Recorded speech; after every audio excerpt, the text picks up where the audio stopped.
서로 축복하겠습니다. 신앙의 기본기를 다집시다. 열정적인 신앙을 계승시킵시다. 할렐루야.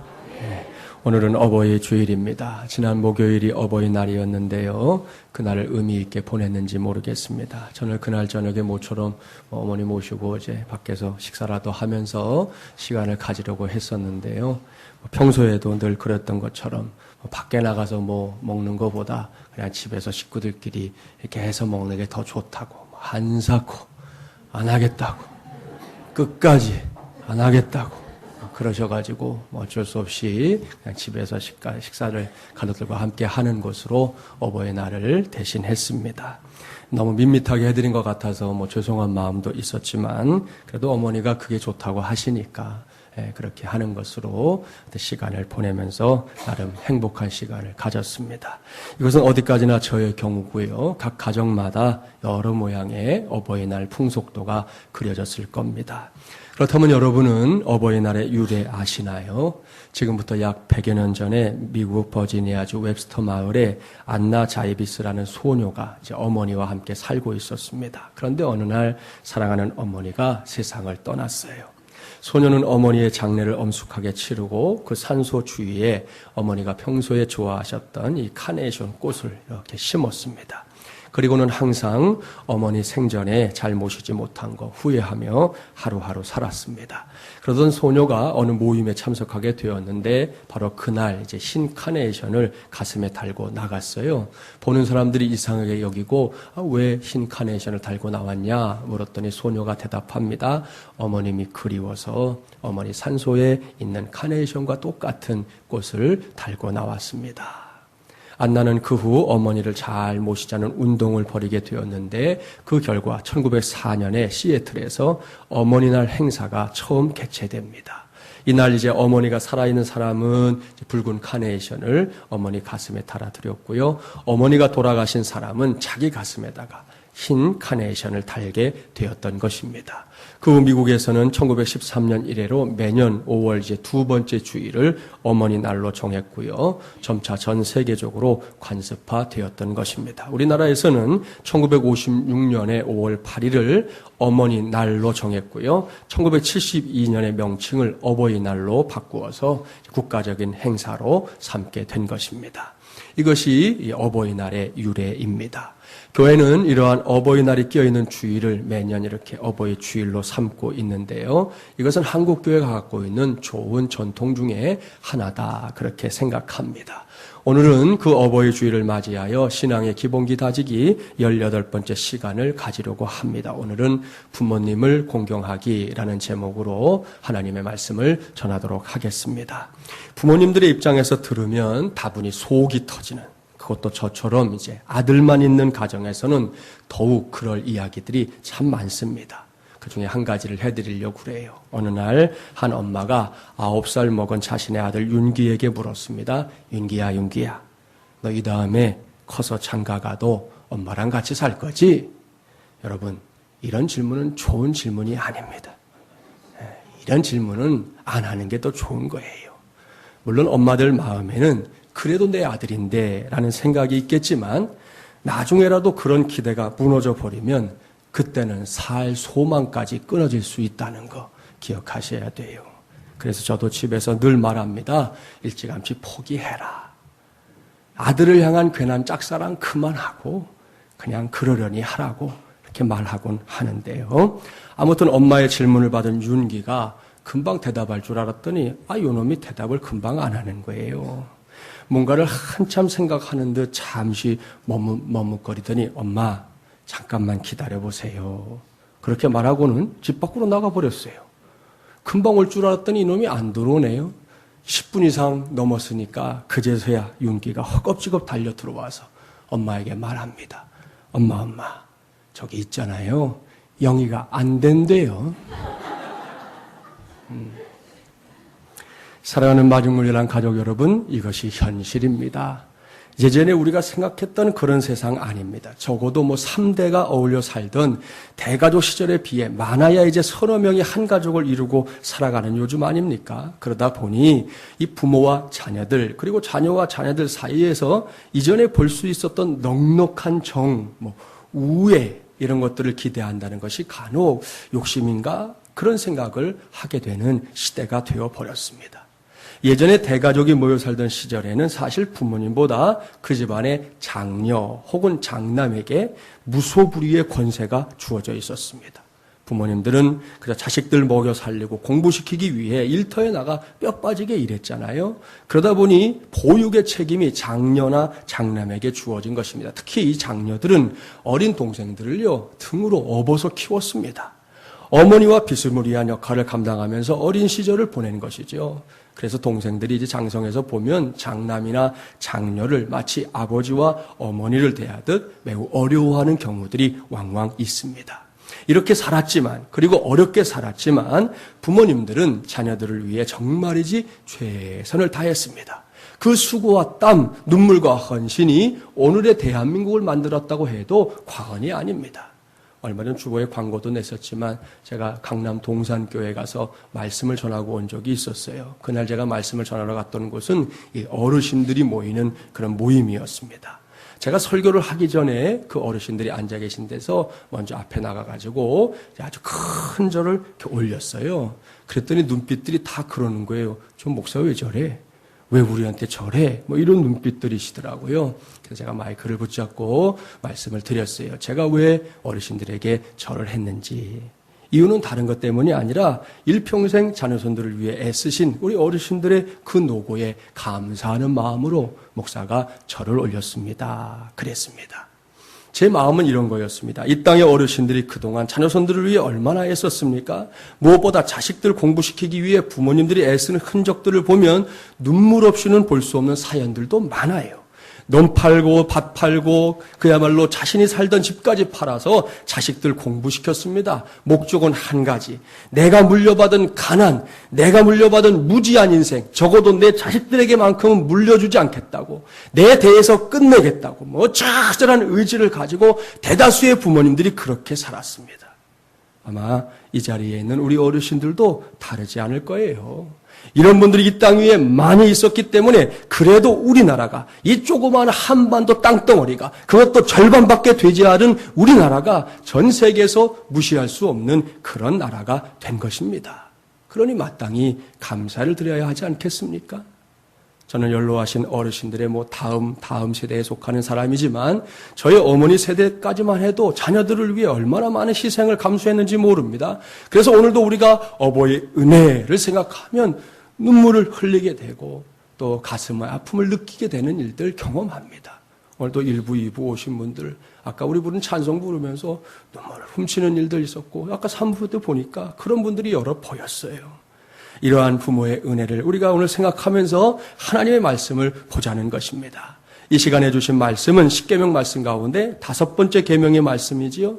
1계명부터 4계명까지 내용 기억하실 거예요. 나 외에는 위하는 신들을 내게 있게 말지니라. 어떤 형상으로도 우상을 만들지 말라.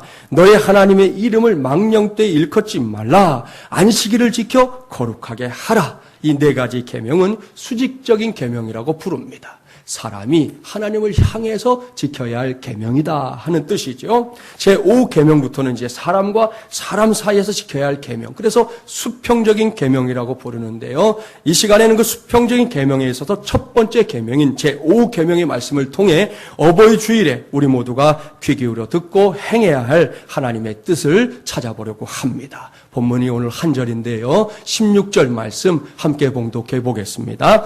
너는 내 하나님 여호와께서 명령한 대로 내 부모를 공경하라. 그리하면 내 하나님 여호와가 내게 준 땅에서 내 생명이 길고 복을 누리리라. 아멘. 할렐루야.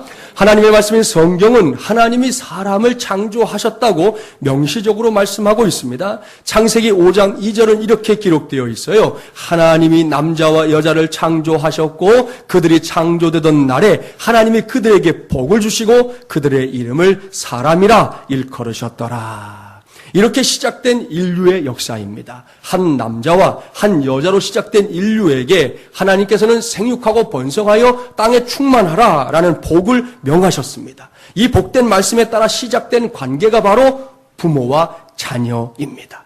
하나님께서는 그렇게 태초부터 시작된 부모와 자녀의 관계를 수평적인 계명에 있어서 제일 먼저 지켜야 할 계명으로 언급하고 있는 것입니다. 소위 부모와 자녀의 관계를 천륜이라고 하잖아요. 부모와 형제 사이에서 마땅히 지켜야 할 도리 혹은 부모와 자식 간의 하늘의 인연으로 정하여져 있는 사회적 관계나 혈연적 관계를 천륜이라고 한다고 사전이 정의하고 있어요. 이처럼 하나님을 알지 못하는 사람들에게 있어서도 부모와 자녀의 관계는 함부로 이러쿵 저러쿵 말할 수 없는 절대적인 관계입니다. 하물며 하나님의 말씀이 그에 대해서 뭐라고 말씀하고 있겠습니까? 여기서 잠시 한번 한 곳 찾아보려고 합니다. 잠언 23장으로 한번 가볼까요? 구약 936쪽. 잠언 23장 22절부터 25절까지의 말씀을 찾아보겠습니다. 구약 936쪽. 하나님께서 부모와 자녀의 관계에 대해서 아주 명백하게 말씀해 주고 있는 말씀인데요. 22절부터 25절 함께 봉독해 보겠습니다. 너를 낳은 아비에게 청종하고 내 늙은 어미를 경히 여기지 말지니라. 진리를 사되 팔지는 말며 지혜와 훈계와 명철도 그리할지니라. 의인의 아비는 크게 즐거울 것이요 지혜로운 자식을 낳은 자는 그로 말미암아 즐거울 것이니라. 내 부모를 즐겁게 하며 너를 낳은 어미를 기쁘게 하라. 아멘. 이것이 바로 하나님의 뜻입니다. 자녀들이 자신을 낳아주신 부모님께 최선을 다하는 것, 최선을 다해 부모님을 기쁘시게 해드리고 행복하게 해드리는 것, 이것이 자녀된 도리라고 분명하게 밝히고 있습니다. 따라서 제5계명의 말씀을 성실하게 지킨다는 것이 상받을 만한 일도 아닙니다. 그거는 마땅한 일, 당연한 일이지요.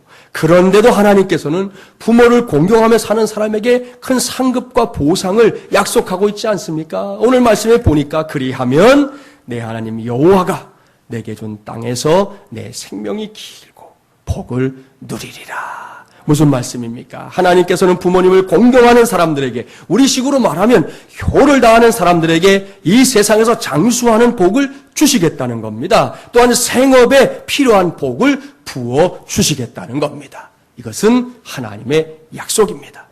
여기서 우리가 눈치채야 할 것이 하나 있잖아요. 그것은 하나님께서 부모를 공경하는 일을 매우 중요하게, 매우 의미 있게, 매우 가치 있게 여기신다는 사실입니다.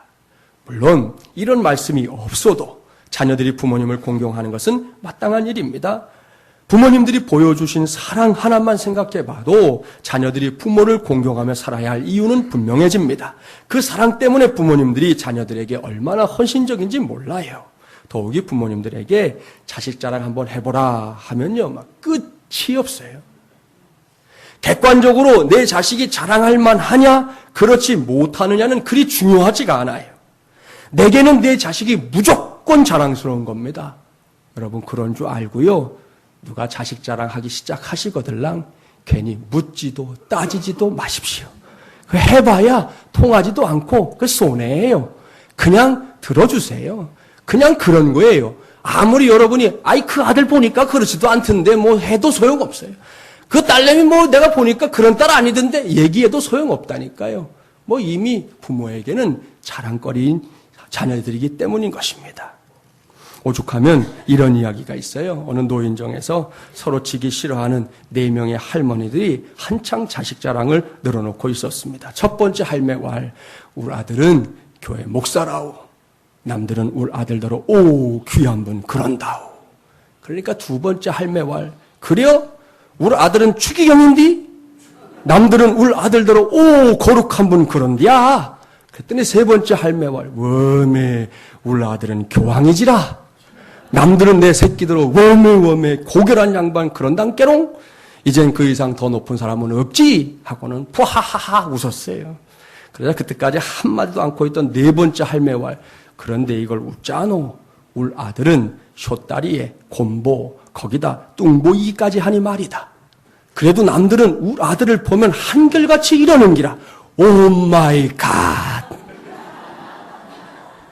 여기서 갓은 하나님이라는 말 아이가. 그러니 울 아들보다 높은 사람이 있으면 나와보라 캐라. 그랬다는 거예요. 여러분, 이게 부모의 마음이라는 거예요. 부모님들에게 이런 마음이 있었기 때문에 오늘의 저와 여러분이 있는 것입니다. 그런데 요즘 세상을 보면 뒤로 넘어갈 일들이 자주 벌어집니다. 우리나라가 지금 노령화 사회로 가고 있다 하잖아요. 그러면서 불거진 문제 중에 하나가 뭐냐?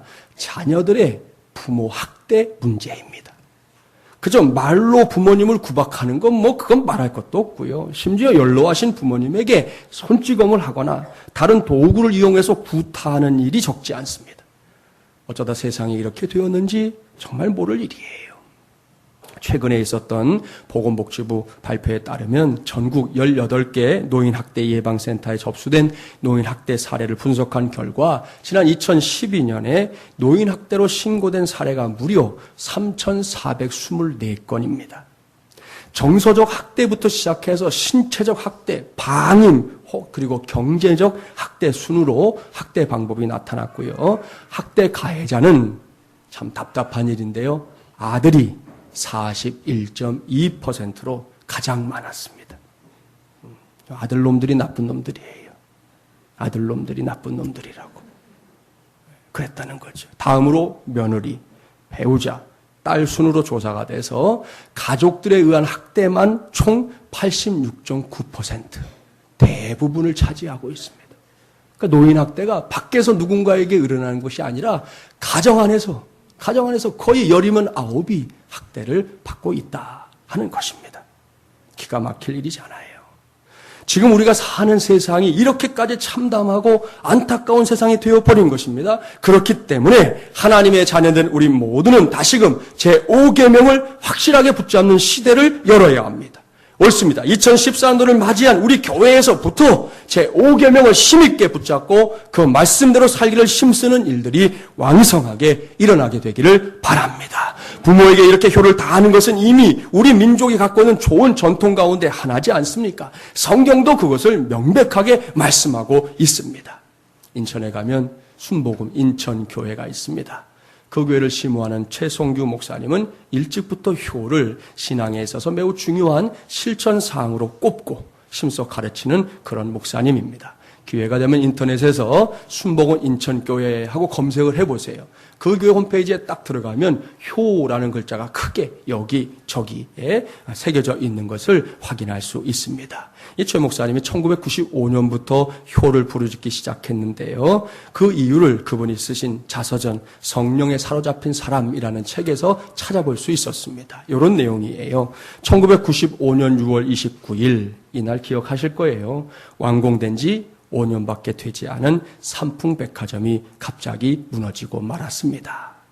온 국민은 경악을 금치 못했고 전 세계 여론은 어떻게 이런 일이 일어날 수 있느냐 하며 부끄러운 보도를 해댔습니다. 저는 그때 한 가지 사실에 주목했습니다. 매몰된 현장에서 죽음과 싸워 이겨 급기야는 구출된 세 청년에 관한 보도였습니다. 저는 그들이 당연히 크리스천인 줄 알았습니다. 하나님을 향한 믿음 때문에 그 매몰된 현장에서도 끝까지 포기하지 않았을 거야 라고 생각했지요. 그러나 그들 중 크리스천은 아무도 없었습니다.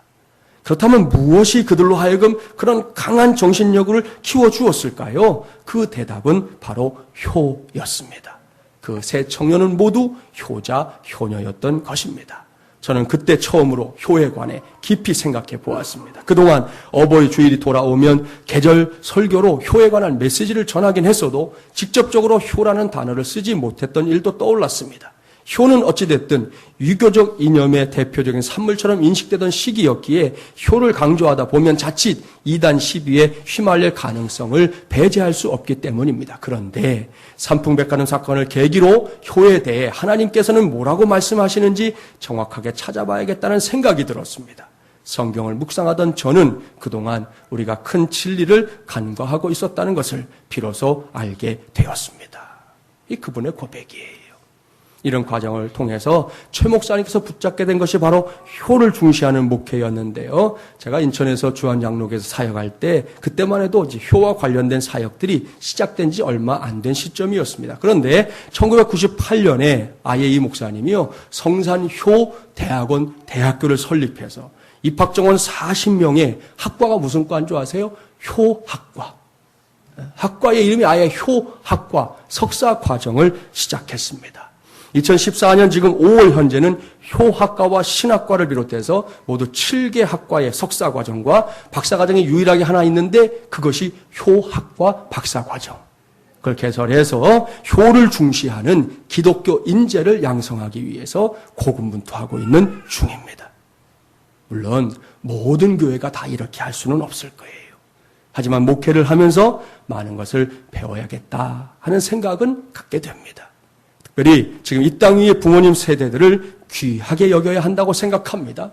앞서도 잠시 말씀드렸지만 이분들 보통 분들이 아닙니다. 정말이지 자식하면 끔찍하게 생각하는 분들이 바로 이 땅의 부모님들이기 때문이에요. 제가 청년사역 할 때 만난 한 형제와 그의 아버지인 한 장로님의 이야기가 몇 해 전에 뉴스와 다큐로 공중파 방송에서 다루어진 적이 있었습니다. 지난 1997년 5월 8일 어버이날이었어요. 동두천에 가보신 분들은 아는데 동두천 입구에 가면 길이 딱 나뉘어요. 오른쪽 길은 시내를 관통하는 길이고 왼쪽 길은 이제 우회도로로 하천을 끼고 가는 길이 나옵니다. 바로 그 우회도로 초입에서 큰 교통사고가 일어났습니다. 사고 당시 이 형제가 그 차를 몰고 있었고 그 차 안에는 어머니와 평소에 가깝게 지내던 목사님 부부가 함께 타고 있었습니다. 그런데 옆 차선을 지나가던 프라이드 차량이 진로를 방해하면서 먼저 1차로 접촉사고가 났어요. 이 사고로 인해 형제가 운전하던 차량의 중심을 잃고 중앙선을 침범하면서 상대편 차선을 타고 오던 여러 차량들과 계속 부딪히면서 아주 큰 대형 사고가 일어난 것입니다. 이날의 사고로 어머니와 목사님 내부는 그 자리에서 돌아가셨어요. 형제는 살아남았지만 의식이 없이 병원에서 사경을 헤매는 시간을 갖게 되었습니다. 그런데 여러분이 교통사고가 이럴 때가 문제예요. 피해자 입장인데 의식 없이 누워있는 동안 피해자가 가해자가 되고 가해자가 피해자가 되는 그런 결과가 나오게 된 거예요. 건강을 회복한 형제는 그 후에 본인 과실이라는 명칭으로 1년 6개월 동안 수원교도소에 수감되기까지 했습니다. 정말로 기가 막히고 억울하기 짝이 없는 일 아닙니까? 이런 상황에서 그 누구도 형제를 믿어주지 않았습니다. 저는 당시에 교도소에 있는 형제를 수시로 찾아가서 이 녀석이 만나기만 하면 목사님 하고 우는 거예요. 다른 말도 없어요. 그냥 목사님 하고 울어요. 너무너무 그 억울한 심정을 어떻게 달래줄 길이 없잖아요. 하나님 말씀 펼쳐서 읽어주고 기도해주고 얘기 나눠주고 그저 하고 그러고 오는 게 전부예요. 이렇게 참담한 현실 앞에서 끝까지 형제의 결백을 믿고 그 억울함을 위해 싸워준 사람이 있었는데요. 그분이 바로 아버지이신 장로님이었습니다. 10년이 넘는 세월 동안 장로님은 오로지 이 일에 매달렸습니다. 장로님의 끈질긴 노력으로 그동안 이 사건과 관련해서 위증을 했던 경찰관들, 목격자들 6명이 위증죄로 처벌을 받았습니다. 이 일을 위해 전력 투구하다 보니 갖고 있던 재산 다 사라지고요. 지금도 어렵게 하루하루 살고 있으십니다. 원래 주유소를 갖고 계셨거든요. 근데 아들 일 위해서 뛰어다니다 보니까 이 사업이 되겠어요? 안 되는 것이죠. 그런데 몇 해 전에 수요일 저녁 뉴스에 드디어 이 사건이 재심을 받게 됐다 하는 보도가 나온 것입니다. 지금까지 우리나라 법조계의 역사에서 국가와 관련된 시국 사범들 있지 않습니까? 그런 사건을 제외하고는 재심이 이루어진 적이 없습니다. 일사부재리의 원칙이라는 말 들어보셨죠? 한번 판결이 난 사건에 대해서는 다시금 심판하지 않는다, 다시금 재판하지 않는다라는 법칙이에요. 그런데 법의 법자도 모르던 이 장로님이 무슨 법을 전공한 분도 아니에요. 아무것도 모르던 분이었어요. 그런데 아들 살리겠다고 법전을 읽어대기 시작하면서 법의 법자도 모르던 장로님의 아들 사랑과 그 열정이 이 큰 사법계의 원칙을 깨뜨린 것입니다. 이 사건의 전모를 알고 있는 저로서는 뉴스를 보다 말고 너무 감사해서 전화를 드려서 장로님과 함께 울면서 하나님 앞에 감사의 기도를 드렸습니다.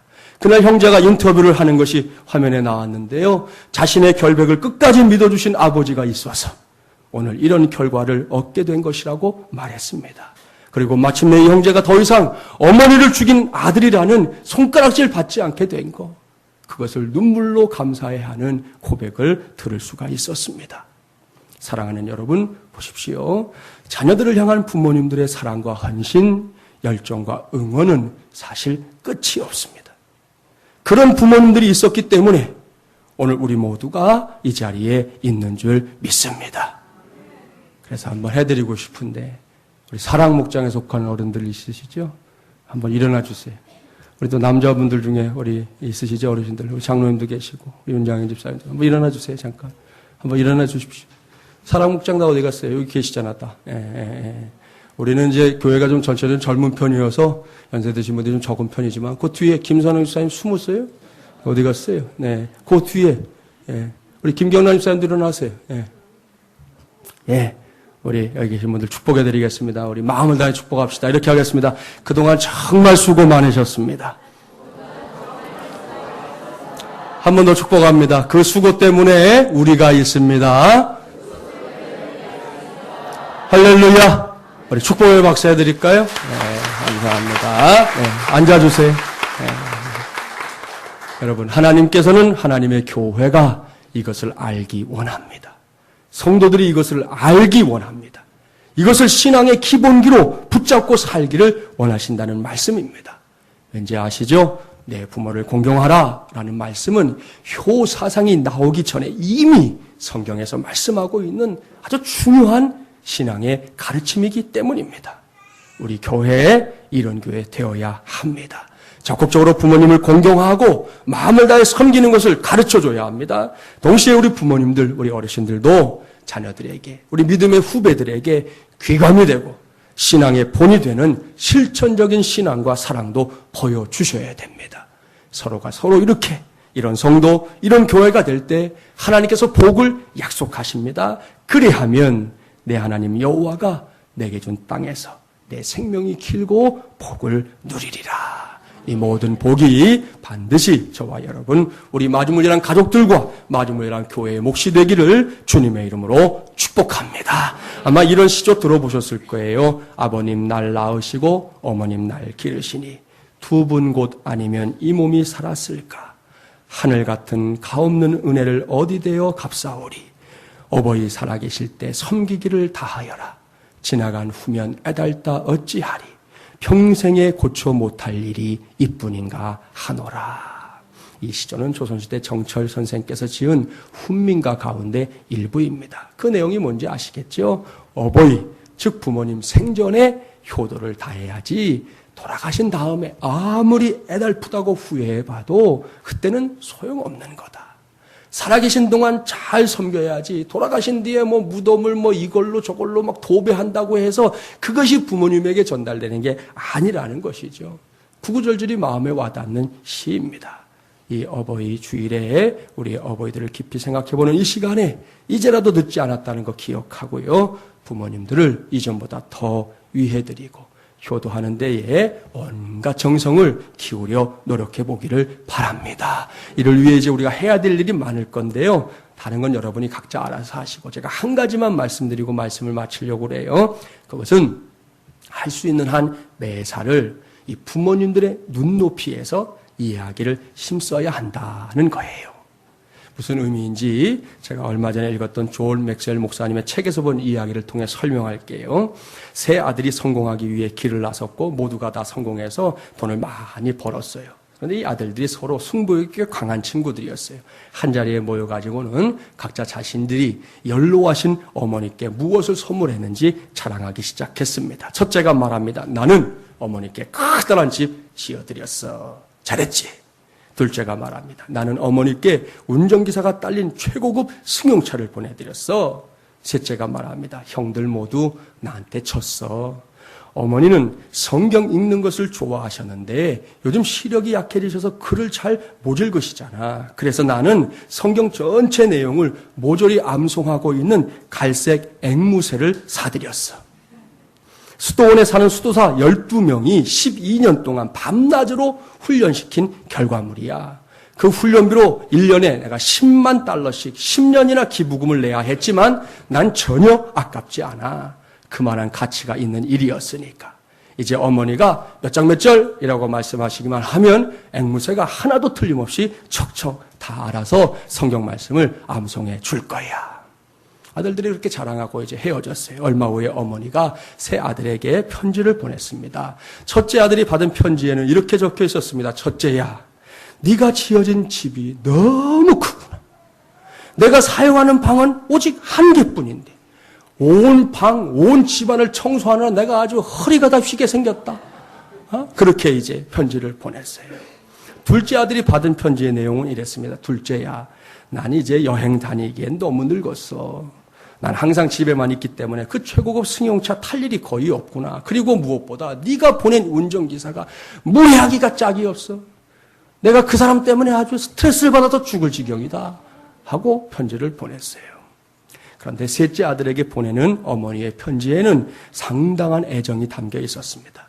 사랑하는 막내야, 역시 이 늙은 어미의 속내를 제대로 헤아리는 사람은 우리 막내밖에 없구나.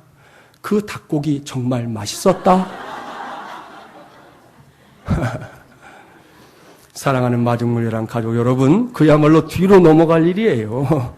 무려 10억짜리 앵무새를 닭고기인 줄 알고 그냥 홀랑 잡아서 잡수셨으니 말입니다. 이 이야기에서 우리가 꼭 배워야 할 거 있어요. 그것은 부모님들에게 소위 잘한다고 하는 것도 부모님들의 눈높이를 고려해야 된다는 것이죠. 그래야만 진짜 잘하는 게 되는 거예요. 그냥 내 생각, 또 우리의 생각, 내 입장, 내 관점만 가지고 부모님께 잘하려고 하다 보면 죄송하지만 오히려 더 잘 못할 때가 왕왕 있다는 것이죠. 아니한만 못한 일들을 할 때도 있다는 것이죠.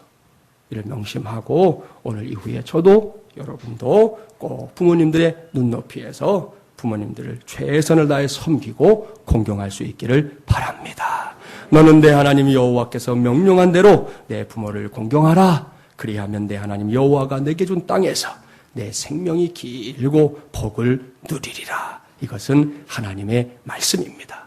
오늘 이후 이 말씀에 더욱 적극적으로 순종해서 하나님의 뜻을 이루어가는 저와 여러분, 우리 마지못야람교회가 되기를 간절히 바랍니다. 그리할 때 하나님께서는 우리 교회와 성도들에게 더욱 귀한 은혜와 복을 부어주실 줄 믿습니다. 아무쪼록 우리를 통해서 우리의 어버이들이 남은 여생 동안 보다 행복한 인생의 주인공으로 살아가는 복과 은혜까지 충만하게 누리게 되기를 주님의 이름으로 간절히 축원합니다. 기도합시다.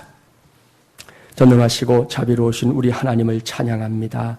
5월의 두 번째 주일 어버이 주일 맞이해서 하나님의 말씀에 오늘도 우리 모두가 귀를 기울였습니다. 내 부모를 공경하라 하셨습니다. 우리 하나님께서 일찍부터 이렇게 효를 행하는 믿음에 대해서 우리에게 말씀해 놓으셨습니다. 오늘 우리가 사는 시대가 참 답답합니다.